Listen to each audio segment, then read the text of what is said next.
Hey guys, welcome back to the bureaucrat channel. और हम चालू कर रहे हैं पॉलिटी 365 मई 2020 जनवरी 2021 तक के जो है 7th यूनिट है उसके साथ हम स्टार्ट कर रहे हैं। अब इसमें हम देखेंगे national recruitment agency, national medical council, national human rights commission, central vigilance commission, law commission of India, national crime record bureau और कुछ इंपॉर्टेंट बॉडीज जो कि न्यूज़ में है। देखिए यहाँ पे जो national commission, national medical commission है ना, ये बहुत ज़्यादा इंपॉर्टेंट टॉपिक नहीं है मेरे हिसाब से। तो मुझे नहीं लग रहा कि ये कभी पूछेगा एग्जाम में, बट फिर भी मैंने ऊपर ऊपर से डिस्कस किया। देखिए काफ़ी डिटेल में पढ़ने की कोई ज़रूरत नहीं, इसका टाइम जो है दूसरे में लगाइए आप।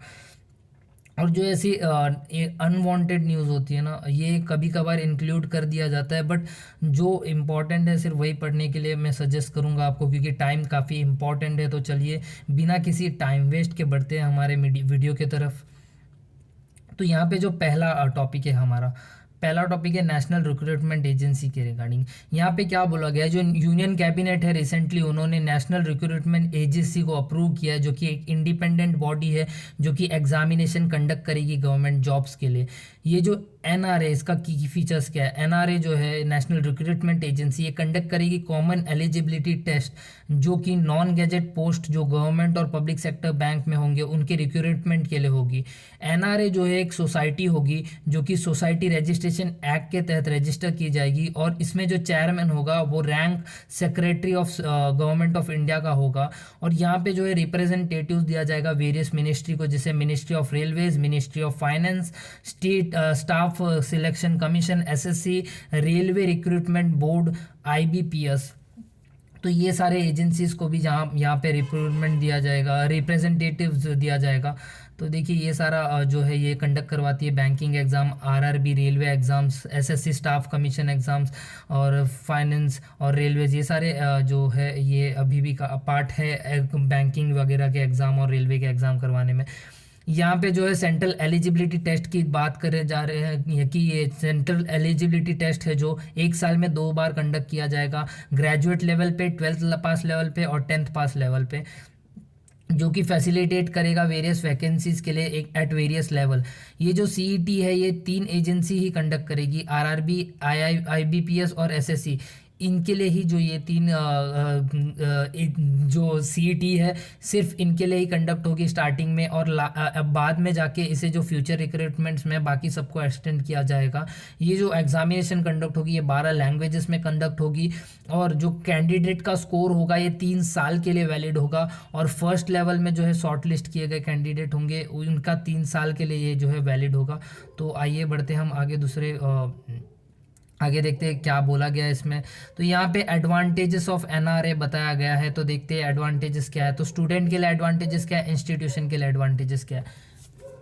तो स्टूडेंट के यहाँ पे 4 एडवांटेजेस बताए गए हैं। तो पहला है कि जो मल्टीपल एग्जाम्स जो स्टूडेंट को देना पड़ता था उसको ये रिप्लेस कर देगा। वुमेन कैंडिडेट्स एनकरेज होगी, क्योंकि हर डिस्ट्रिक्ट में एग्जामिनेशन का सेंटर होगा। जो फ़ी बर्डन होगी वो कम हो जाएगा एग्जामिनेशन में। देखिए मैंने भी आईबीपीएस का काफ़ी एग्जाम्स दिया है, तो मुझे पता है एक फॉर्म का जो है 600 रुपये लगता है। तो अगर आप 10 फॉर्म भी भरते हो ना, अगर 6 साल भर में, तो आपका 6,000 रुपये सिर्फ ऐसे ही चला जाता है। तो ये काफ़ी ज़्यादा बर्डन फील होता है। इवन मेरा एसबीआई पीओ का प्री जो है क्लियर हुआ था मेंस के टाइम पे, मेरा यूपीएससी प्रीलिम्स और ये जो है कॉन्फ्लिक्ट में आ रहा था, इसलिए मैंने यूपीएससी को ज़्यादा प्रायोरिटी देते हुए एसबीआई के लिए प्रिपरेशन नहीं की थी, जबकि मैं क्लियर कर सकता था। बट प्रिपरेशन ना होने की वजह से मेरे कुछ मार्क्स से रह गए थे, तो इसलिए वो बात की बात है, वो जाने दीजिए, जो हो गया हो गया। अभी यूपीएससी पे ध्यान देंगे, हम आईएएस बनेंगे। तो देखिए आगे देखते क्या है। तीसरा जो है स्टूडेंट पे जो है फी बर्डन कम होगा। और चौथा जो है आउटरीच, जो अवेयरनेस फैसिलिटी है, जो कि रूरल और रिमोट एरियाज़ है उनकी जो है इसमें पार्टिसिपेशन बढ़ेगी एग्ज़ाम्स में। और ये इंस्टीट्यूशंस के लिए क्या फ़ायदा है इसका, इंस्टीट्यूशन के लिए फ़ायदा ये है कि इंस्टीट्यूशन का भी जो एग्ज़ाम सेटअप का कॉस्ट है वो कम होगा। यहाँ जो सिंगल एग्जामिनेशन की वजह से जो रिक्रूटमेंट साइकिल फास्ट होगी, एफिशिएंट होगी, और एडमिनिस्ट्रेशन जो एफिशिएंसी दिखाएगी इसमें। एनआर है जो होगी ये ट्रांसपेरेंसी ब्रिंग करेगी रिक्रूटमेंट साइकिल में, एक ही एग्ज़ाम कंडक्ट करेगी और वन टाइम फ़ी होगा। तो ये इसके लिए काफ़ी ज़्यादा अच्छा है। तो आइए देखते हैं आगे क्या है। आगे देखिए दूसरे आर्टिकल में जो बताया गया नेशनल मेडिकल काउंसिल, देखिए मुझे तो काफ़ी ज़्यादा बोरिंग भी लगा और काफ़ी ज़्यादा एग्ज़ाम के लिए इम्पोर्टेंट नहीं लगा। तो जो मेन प्रोविजन है मैं वही डिस्कस करता हूँ इसमें। देखिए मतलब नहीं है, जो चीज़ इंपॉर्टेंट नहीं है एग्ज़ाम पॉइंट ऑफ व्यू से उसे सिर्फ माथा पट्टी करके मतलब नहीं है। पढ़ने के लिए बहुत सारी चीज़ें। तो यूनियन गवर्नमेंट ने जो कॉन्स्टिट्यूट किया नेशनल मेडिकल काउंसिल, ये यहाँ पे जो कॉन्स्टिट्यूट हुआ है नेशनल मेडिकल काउंसिल एक्ट 2019, जो कि रिप्लेस करेगी मेडिकल काउंसिल ऑफ इंडिया को। इसके साथ इश्यूज़ क्या था एमसीआई का ये इशूज़ था कि ये अंडर ग्रेजुएट और पोस्ट ग्रेजुएट कोर्स का काफ़ी पुअर रेगुलेशन हो रहा था, लैक ऑफ अकाउंटेबिलिटी था, ये करप्शन एलिगेशंस भी लगे थे। तो इसके लिए जो है इशूज़ था एमसीआई के रिगार्डिंग, इसलिए जो एनएमसी को पावर में लाया गया है। ये प्रोवाइड करेगी मेडिकल एजुकेशन सिस्टम। तो ऊपर ऊपर से बता दे रहा हूँ, ये जो है हाई मेडिकल प्रोफेशनल यहाँ पे इंश्योर्स करेगी, लेटेस्ट मेडिकल रिसर्च जो है इनकलकेट करेगी, पीरियोडिक असेसमेंट करेंगी मेडिकल इंस्टीट्यूशन का, और इफेक्टिव ग्रीवेंस रेडिसल मैकेनिज्म होगा यहाँ पे। इसके मेंबर्स कौन से कितने होंगे, 33 मेंबर्स है, एक चेयरमैन होगा, एक चेयरपर्सन होगा, जो कि उसके बाद 10 एक्स ऑफिशियो मेंबर्स होंगे और 22 पार्ट टाइम मेंबर्स होंगे, जिसमें से 60% जो होंगे मेडिकल प्रैक्टिशनर्स होंगे। यहाँ पे मेडिकल एडवाइजरी काउंसिल भी बिठाया जाएगा, जो कि प्राइमरी प्लेटफॉर्म होगा, जो कि ये स्टेट और यूनियन टेरिटरीज के आगे जो है व्यूज़ और कंसर्न्स डालेगा एनएमसीज का। और यहाँ पे जो है काउंसिल एडवाइस भी करेगा मेजर्स को जो कि मेंटेन कर सके स्टैंडर्ड इन मेडिकल इवैल्यूएशन के लिए। यहाँ पे फंक्शंस दिया गया है। देखिए ये काफ़ी बोरिंग है और काफ़ी एग्जाम पॉइंट ऑफ व्यू से इंपॉर्टेंट नहीं है, इसलिए मैं ज़्यादा डिस्कस नहीं कर रहा हूँ इसके ऊपर। फंक्शंस क्या है, फंक्शंस ये कि रेगुलेट करेगी मेडिकल इंस्टीट्यूशन और प्रोफेशनल को, हेल्थ रिलेटेड ह्यूमन रिसोर्स और इंफ्रास्ट्रक्चर है जो उसे एसेस करेगी, कंप्लायंस करेगी स्टेट मेडिकल काउंसिल से, फ़ी डिटरमाइन करेगी, और 50% जो प्राइवेट मेडिकल सीट्स है और डीम यूनिवर्सिटीज़ है इनके सीट्स भी यही फीस डिटरमाइन करेगी। ऑटोनोमस बोर्ड यहाँ पे बिठाई गई है जो सुपरवाइज करेगी एनएमसी को। और यहाँ पे जो है ऐसे कई सारे ये बहुत सारे ऑटोनोमस बोर्ड बिठाए जाएंगे, जो कि कंसिस्ट करेंगे एक ऑटोनोमस बोर्ड में एक प्रेसिडेंट और 4 मेंबर्स होंगे, जो कि सेंट्रल गवर्नमेंट अपॉइंट करेगी। तो ये 4 बोर्ड कौन से होंगे, undergraduate medical educational board, post graduate medical educational board, medical assessment and rating board, और ethics and medical registration board. ये देखिए नाम से ही पता चल जाता है क्या है ये। और एंट्रेंस एग्जाम भी जो है national eligibility cum entrance test, ये एनएमसी ये कंडक्ट करेगी। और यहाँ पे नेशनल एग्जिट टेस्ट भी कंडक्ट करेगी, जो कि है एंट्रेंस एग्ज़ाम बनेगा पोस्ट ग्रेजुएट लेवल के लिए, और यहाँ पे लाइसेंसिंग भी दिया जाएगा।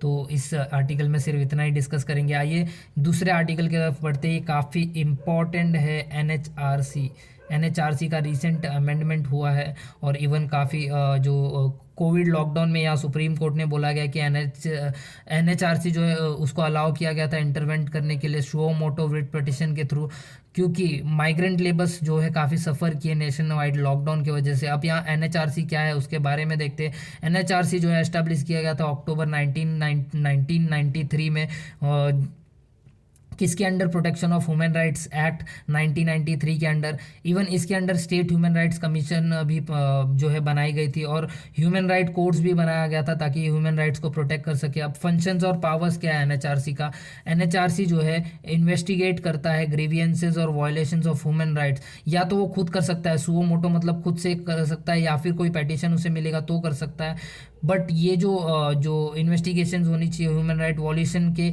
1 साल के अंदर होनी चाहिए। कि मतलब अगर समझो 1 जून 2020 को वॉयलेशन हुआ, ठीक है, तो 1 जून 2021 के पहले पहले जो है एनएचआरसी को एक्शन लेना पड़ेगा। और इसके बाद जो है दूसरा है कि ये जुडिशियल प्रोसीडिंग्स में भी इंटरफियर कर सकती है। अगर violation of human rights allegation है तो किसी भी जेल में जा सकती है जो कि सेंट्रल गवर्नमेंट के थ्रू कंट्रोल किया जा रहा है, वहाँ के इनमेट्स के कंडीशन को चेक कर सकती है और वहाँ पे रिकमेंडेशंस दे सकती है। यहाँ पे जो है और बोला गया कि ये जो रिव्यू कर सकती है सेफ गार्ड्स कॉन्स्टिट्यूशन में जो है प्रोटेक्शन ऑफ ह्यूमन राइट्स के लिए, और रिकमेंड कर सकती है कि अप्रोप्रिएट जो है रेमेडियल मेजर्स क्या लिए जाए। यहाँ पे रिकमेंड कर सकती है कि अगर किसी का वायलेशन ह्यूमन राइट वायलेशन हुआ है तो उसे कोई कंपेंसेशन पे करना है या ये डैमेजेस पे करना है, तो ये वो रिकमेंड करेगी। बट इससे जो है वायलेटर जो है उसे पनिश करने का पावर्स नहीं दिया गया है। ये पनिश नहीं कर सकती है, सिर्फ रिकमेंड कर सकती है, ना ही ये कोई अवार्ड जो है मॉनेटरी रिलीफ या अवार्ड जो प्रोसीड कर सकती है या दे सकती है किसी को, ये राइट इसको बिल्कुल नहीं है। और यहाँ पे जो है ये रिसर्च भी कंडक्ट कर सकती है, जो है रिसर्च भी कर सकती है कंडक्ट ह्यूमन राइट फील्ड में। इसके पास सिविल कोर्ट का पावर है जो कि ग्रांट करेगी इंटरिम रिलीफ। और यहाँ पे जो है ये एनुअल रिपोर्ट जो है प्रेसिडेंट ऑफ इंडिया को पेश करती है, अपना एनुअल रिपोर्ट, जो कि बाद में उसे हाउस ऑफ पार्लियामेंट के सामने रखते हैं। रिसेंटली पार्लियामेंट ने जो है ह्यूमन राइट्स अमेंडमेंट एक्ट 2019 लाया था, जिसके तहत जो है ट्रांसपेरेंसी है सिलेक्शन प्रोसेस की, वो काफ़ी ज़्यादा बढ़ा दी गई है ह्यूमन राइट्स कमीशन की। तो यहाँ पे देखिए कंपैरिजन किया गया है पुराने एक्ट और नए एक्ट में, तो देख लेते हैं इस कंपैरिजन को ध्यान से, ये काफ़ी इंपॉर्टेंट है। जो ओरिजिनल एक्ट 1993 था यहाँ पे, और जो अमेंडेड एक्ट 2009 है यहाँ पे, ये दोनों का बात किया गया है। तो कॉम्पोजिशन ऑफ एनएचआरसी क्या है यहाँ पे, तो देख लेते हैं। पुराने एक्ट में क्या था, पुराने एक्ट में जो चेयरपर्सन वो chief justice of supreme court होगा, बट नए एक्ट में क्या है, चेयरपर्सन जो है सुप्रीम कोर्ट का chief justice of supreme court भी हो सकता है और जज ऑफ सुप्रीम कोर्ट भी हो सकता है। Chief justice of supreme court और जज ऑफ सुप्रीम कोर्ट दोनों हो सकते हैं नए अमेंडमेंट के तहत। और यहाँ पे क्या था, 2% जो है और नॉलेज ऑफ ह्यूमन राइट्स से जो है मेंबर्स बनेंगे एनएचआरसी के। बट यहाँ पे क्या है, यहाँ पे 3% आएंगे जिसमें से एक वुमेन होगी। यहाँ पे जो चेयरपर्सन होंगे वो जो एक्स ऑफ जो मेंबर्स होंगे एनएचआरसी के, वो national commission of schedule caste, national commission of schedule tribes और नेशनल कमीशन फॉर वुमेन, ये 3 जो है चेयरपर्सन बनते हैं जो एनएचआरसी के। बट और यहाँ पे जो है जो नए अमेंडमेंट के तहत जो 3 और चेयरपर्सन को इंक्लूड किया गया है, जो कि national commission of backward class, national commission of child protection of child rights और chief commissioner of person with disability. ये 3 को भी एज ए, ये तीनों के चेयरमैन है जो, इन्हें भी एज अ मेंबर एनएचआरसी का बनाया जाएगा। तो ये यहाँ पे मतलब पहले 3 ही थे, अभी ये टोटल 6 हो गए हैं। ये तीन जो है और प्लस ये जो 3 इन्होंने अमेंडमेंट में बोला है। और यहाँ पे देखिए पहले 2% थे, अभी 3 हो गए, जिसमें से एक वुमेन होगी। यहाँ पे सिर्फ chief justice of supreme court बन सकते हैं या chief justice of supreme court plus जज ऑफ सुप्रीम कोर्ट बन सकते हैं। तो आइए देखते हैं आगे क्या है। आगे यहाँ पे चेयरपर्सन कौन हो सकता है, एचएसआरसी का। तो यहाँ पे ये सेम बात है, वह जो ऊपर हमने देखा, एचएसआरसी का जो है chief justice of high court हो सकता है। यहाँ पे chief justice of high court या जज ऑफ हाई कोर्ट, दोनों में से कोई भी बन सकता है। यहाँ पे टर्म देखते हैं, पहले एनएचआरसी में क्या था, 5 साल का टर्म होगा या फिर 70 ईयर्स की एज होगी, जो भी अर्लियर होगा। बट अभी क्या कर दिया है कि 3 साल का टर्म कर दिया और 70 ईयर्स की एज होगी, जो भी अर्लियर होगा।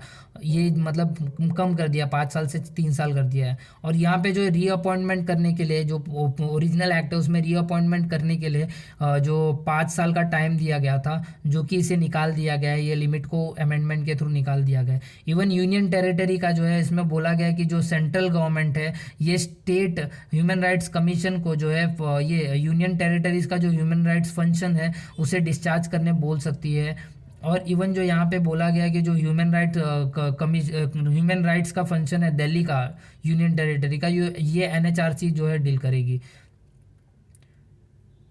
तो इसमें बस इतना ही। ये देखते हैं दूसरा, सेंट्रल विजिलेंस कमीशन। यहाँ पे क्या है, सेंट्रल विजिलेंस कमीशन जो है उन्होंने पब्लिक सजेशन में रखा है कि मिनिस्ट्री को काफ़ी ज़्यादा सिस्टमिक चेंज की ज़रूरत है, ताकि जो है प्रिवेंटिव विजिलेंस के ऊपर फोकस हटा के हम प्यूनिटिव विजिलेंस करें। मतलब प्रिवेंटिव मतलब जो कांड होने के बाद हम बचाते हैं, लेकिन यहाँ पे चाहिए कि कांड होने से पहले बचाए। तो यहाँ पे ये चीज़ यहाँ पे बोला गया है कि सीवीसी ने बोला है कि मिनिस्ट्री को सिस्टमिक चेंज की ज़रूरत है। ये एक सबसे पहला स्टेप है जो सिस्टमिक इम्प्रूवमेंट के लिए बोल रहा है। तो यहाँ पे देखते हैं सीवीसी के बारे में। सीवीसी जो है सेटअप की गई थी 1964 में under the recommendations of Santhanam committee. काफ़ी इंपॉर्टेंट कमेटी, इवन इसके बारे में एक बार प्रीलिम्स में पूछ भी लिया है। सांतनम कमेटी सीवीसी के रिगार्डिंग ही पूछा था। सांतनम कमेटी जो है उसके रिकमेंडेशंस पे ही बना था सीवीसी, जो कि एडवाइस करेगा सेंट्रल गवर्नमेंट को जो है विजिलेंस के फील्ड में। और ये इन्हें जो है 2003 में जो है स्टैट्यूटरी स्टेटस प्रोवाइड किया गया था। सीवीसी एक मल्टी मेंबर बॉडी है जिसमें एक चेयरपर्सन होगा, जिसे बोला जाएगा सेंट्रल विजिलेंस कमीशन, और 2 विजिलेंस कमीशन से ज़्यादा नहीं होंगे। मतलब 3 मेंबर की बॉडी, इसलिए मल्टी मेंबर है।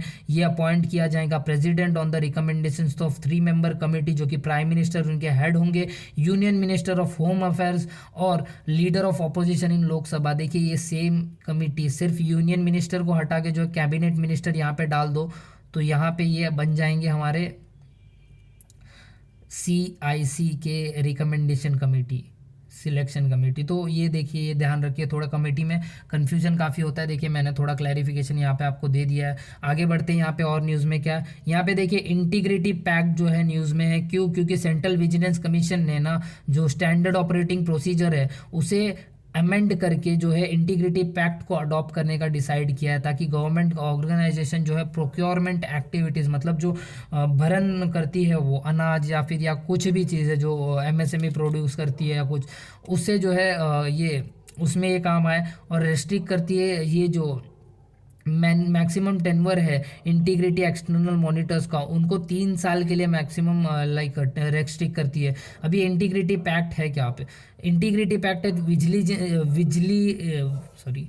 विजिलेंस टूल है, जो कि एक एग्रीमेंट है बिटवीन लाइक वेंडर और बायर के बीच में, जो कि कमिट करती है कि कोई भी पार्टी कोई भी ऐसा एक्सरसाइज नहीं करेगी जो कि जो जिसके ऊपर जैसे उन्हें करप्ट इन्फ्लुएंस आया उनके ऊपर। तो ये करप्ट इन्फ्लुएंस से बचेगी यहाँ पे, ताकि कॉन्ट्रैक्ट पे उस पर कोई असर ना पड़े। अब यहाँ पे क्या बोला गया कि जो इम्प्लीमेंटेशन है ये अश्योर किया गया इंडिपेंडेंट एक्सटर्नल मॉनिटर्स से, जो कि इम्पेकेबल इंटीग्रिटी के है, मतलब इनकी इंटीग्रिटी काफ़ी दृढ़ है। और यहाँ पे बोला गया जो IP है ये एक लीगल डॉक्यूमेंट भी है और एक प्रोसेस भी है, जो कि कई सारे जो है लीगल सेटिंग्स में अडेप्ट किया गया है। इसे किसने डेवलप किया? इसे डेवलप किया ट्रांसपेरेंसी इंटरनेशनल, जो कि 1990 में डेवलप हुआ है। अब आइए देखते हैं लॉ कमीशन के बारे में। लॉ कमीशन ऑफ इंडिया जो है रिसेंटली कॉन्स्टिट्यूट किया गया सेंट्रल गवर्नमेंट के थ्रू, जो कि 22nd लॉ कमीशन है। तो ये लॉ कमीशन क्या है? एक non constitutional non statutory body है, जो कि कॉन्स्टिट्यूट किया जाता है गवर्नमेंट ऑफ इंडिया के थ्रू टाइम टू टाइम। ये एक एग्जीक्यूटिव बॉडी है जो कि order of government of India से बनती है। ये लॉ कमीशन जो है सेंट्रल गवर्नमेंट के रेफरेंस पे बनती है। या फिर सो मोटो जो है कोई भी रिसर्च ले सकती है लॉ या जो एग्जिस्टिंग लॉज है इंडिया में उसके ऊपर। ये जो है स्टडीज़ और रिसर्च कैरी फॉरवर्ड करती है कि रिफॉर्म्स कौन से ला सकते हैं हम जस्टिस डिलीवरी सिस्टम में। और दूसरा जो है टेनवर होगी कमीशन की, ये 3 साल की होती है। ये रिकॉन्स्टिट्यूट किया जाता है हर 3 साल के बाद। ये एक एडवाइजरी बॉडी है गवर्नमेंट को, और इसकी रिकमेंडेशंस बिल्कुल भी बाइंडिंग नहीं है गवर्नमेंट के ऊपर। तो आइए देखते हैं यहाँ पे क्या बोला गया। यहाँ पे जो बोला गया, पहली लॉ कमीशन थी जो, वो ब्रिटिश राज में एस्टेब्लिश की गई थी 1834 1834 में, विथ अमेंडमेंट एक्ट ऑफ 1833। तो सिर्फ 1834 याद रखिए, आपको चार्टर एक्ट 1833 याद हो जाएगा आराम से। और ये किसके अंडर थी? इनके चेयरमैन थे लॉर्ड मकॉले, जो कि लॉ कमीशन में भी काफ़ी वहाँ पे लॉ में एक्टिव थे। इनके रिकमेंडेशंस पे जो कोडिफिकेशन हुआ था IPC का और CRPC का, इसलिए IPC और CRPC जो है ये लॉ कोडिफिकेशन ब्रिटिश राज में हुआ था 1834 में। अब पहला जो लॉ कमीशन, पहला इंडिपेंडेंट इंडिया का जो लॉ कमीशन बना है, ये बना है 1955 में, जो कि 3 साल के लिए एस्टैब्लिश किया गया था under chairmanship of MC Stewart, जो कि हमारे पहले अटॉर्नी जनरल भी थे। तो यहाँ पे देख लेते हैं लॉ कमीशन का कंपोजिशन क्या है। तो लॉ कमीशन का कंपोजिशन क्या है? यहाँ पे एक चेयरमैन होगा फुल टाइम, 4 मेंबर्स होंगे including member secretary full time, एक secretary of legal department, secretary department of legal affairs, जो डिपार्टमेंट ऑफ लीगल अफेयर्स है उनके सेक्रेटरी हो गए, एक्स ऑफिसो मेंबर। एक और एक्स ऑफिशियो मेंबर होंगे जो कि सेक्रेटरी ऑफ लेजिस्लेटिव डिपार्टमेंट है उनके। और 5 से ज़्यादा पार्ट टाइम मेंबर नहीं होंगे, मतलब कुल मिला के 4 full time member, 2 ex officio chairman और 5 ये पार्ट टाइम मेंबर। ये टोटल हो गए तुम्हारे 5 4 9 2 11 मेंबर और एक चेयरपर्सन 12। अब यहाँ पे national crime bureau record news में क्यों है? यहाँ पे नेशनल क्राइम ब्यूरो ने जो है एक रिपोर्ट रिलीज़ की है जिसका नाम है क्राइम इन इंडिया रिपोर्ट। ये रिसेंटली NCRB ने जो है रिलीज़ की है। NCRB सेटअप हुआ था 1986 में, एक repository as a repository of information on crime and criminals, जो कि असिस्ट करेगा लिंकिंग ये क्राइम और परपेटर्स को लिंक करने में। ये रिकमेंड किया गया था टंडन कमेटी के through, national police commission 1977 to 1981 के थ्रू, और MHA ministry of home affairs task force 1985 के थ्रू भी ये रिकमेंड किया गया था। एनसीबीआरई जो इन्हें एंट्रस्ट किया जाता है रिस्पॉन्सिबिलिटी के साथ, जो कि मॉनिटर करती है, कोऑर्डिनेट करती है और इम्प्लीमेंट करती है crime and criminal tracking network and system CTNS project को।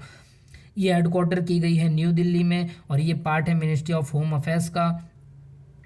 अब यहाँ पे जो है फर्स्ट एडिशन जो है ये जो रिलीज़ किया गया था रिपोर्ट का, क्राइम इन इंडिया, इसे 1953 में रिलीज़ किया गया था और ये जो लेटेस्ट एडिशन है 2019 में रिलीज़ किया गया है। इसके अंडर जो है सारे क्राइम रजिस्टर्ड है ना, जो IPC और जो local special and local laws है वो सारे कैप्चर्स किए जाते हैं। इनके पब्लिकेशन क्या क्या इंक्लूड करती है, accidental death and suicide in India, prison statistics in India, fingerprints in India और reports on missing women and children in India. तो इसके थोड़े थोड़े डाटा आप ले सकते हो। ये जो है वल्नरेबल सेक्शन के रिगार्डिंग हो जाता है।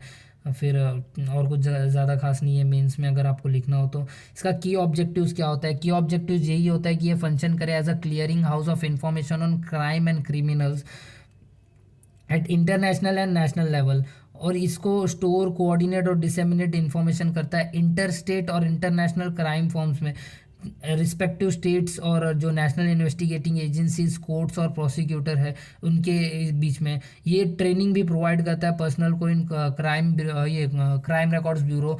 ये फंक्शन करती है as a national store house of fingerprint records, advise करती है सेंटर और स्टेट गवर्नमेंट में on matter related to fingerprints and footprints. तो ऊपर देख लेते हैं इस कमेटी ने क्या फाइंड किया है रिपोर्ट्स में। तो यहाँ पे देखिए, यहाँ पे कुछ फाइंडिंग्स है।